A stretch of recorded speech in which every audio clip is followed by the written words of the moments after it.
Mr. Vargas, and this is part 3 of the maze game tutorial.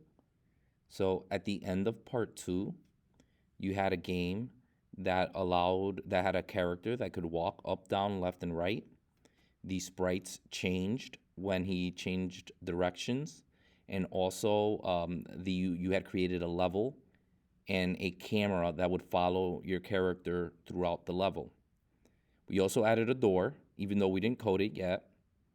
And that's basically where we were at the end of part 2 of the tutorial. So what we're going to do today is we're going to add some keys. The keys are basically, the way this game functions is there's going to be some keys that you're looking for in this maze. And when you find the keys, um, once you find all of them, the door will work. So if you go to the door before you find all of the keys, the door will not function correctly. So what we're going to do is we're going to add 5 keys to the level, and you can hide them in various points. So you might want to change your maze around to maybe have 5 different like paths where the keys can be hidden. But I'm not really going to grade you on level design or anything, at least for this tutorial. So you can you can put them wherever you want in the level as long as the player can get to them. So we're going to add the keys, but what we're not going to do is we're not going to code it. Today's tutorial is no coding. The next tutorial will code the keys so that when you hit the door, you go to the next level. But what I wanted to focus on today, besides adding the keys, was actually creating that next level so we have somewhere to go to. So before we start creating that level, let's just add the keys to this level. So I'm just gonna click right here and I'm gonna hit create, and we're gonna name this keys, and let's click edit sprite. And when so you can I'm gonna give you the choice. If you want, you can draw your own keys, you know erase this and draw your own key. It doesn't have to be a key, it could be something else. But or you can do browse, and you can select a key from or another object from the library of built-in sprites.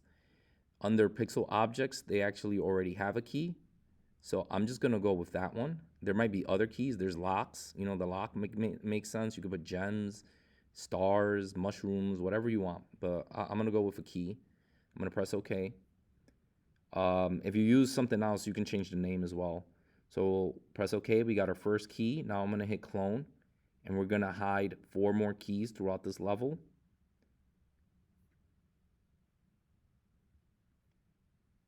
And right there. So we have 5 keys hidden in our level. Now it is time, and again, we're not doing any of the coding today, so this won't function properly. There's no collisions or anything, but we're gonna focus on just level design today. So right now, we're gonna go make our second level. To add a second level to your game, you're gonna click Game Levels, you're gonna click New Level, and then you'll wanna rename your level. And also, I would change the background color at least a little bit, just because when you're testing the game, it's just more obvious that you switched levels if the color drastically changes.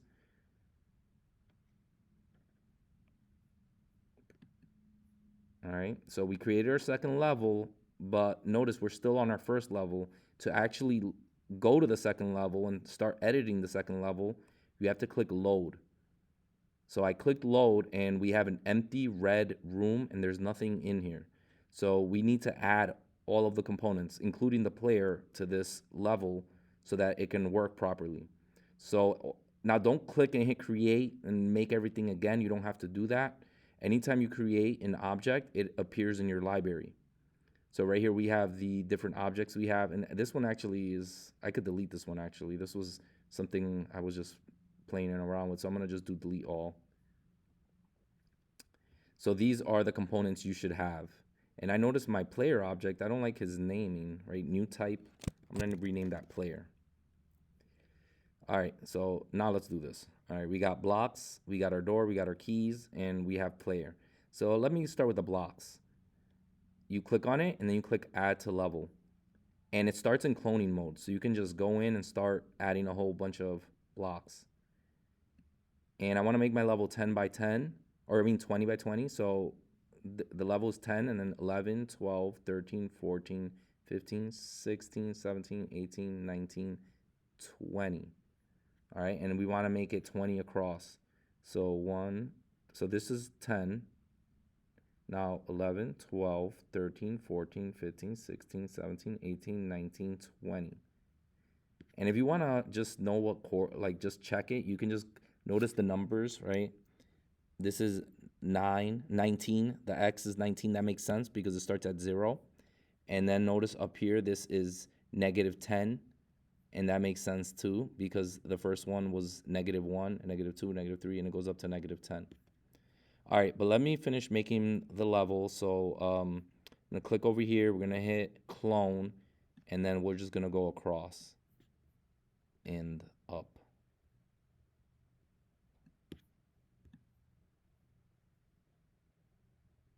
Okay, and so we added our outline of our level. Now you can design your maze.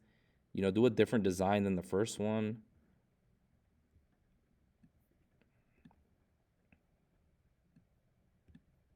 I'm not gonna do the whole thing here. I think you guys get the point. But I will just, that's probably too much. Don't forget you can delete. If you add a block by mistake, you just hit done cloning. Click here, do delete, delete. All right, so, you know, make a nice pattern. And so let's say I'm done with my maze. Let's go back to library. Let's add our player, add to level. We'll add one player, hit done cloning. Now let's add our door.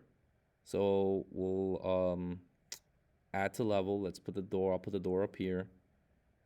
And you know, play around with the design. You could put the door maybe right near your player because it doesn't matter. It's not gonna work unless they get all the keys. You can put all the keys like that so they're visible, but in order to get to them, you have to go on some crazy path. You know, have fun with the design. All right, so we just need one door. We need 5 keys. And just, you know, pick whatever spots make sense. And that's it. We'll hit done. You can test this level if you want. Hit play. Notice that when you go to test, it starts on the level that was loaded. I'm gonna hit edit game. If you want to test the first level, you go to game levels, you hit load, and now you're on your first level. Okay? So that's it for today. In the next tutorial, we will add the coding so that this game actually functions. And then we will, you know, polish it up, adding sound effects, music, title screen, ending screen, and then we'll be done with the maze game. So thank you for watching. Good luck.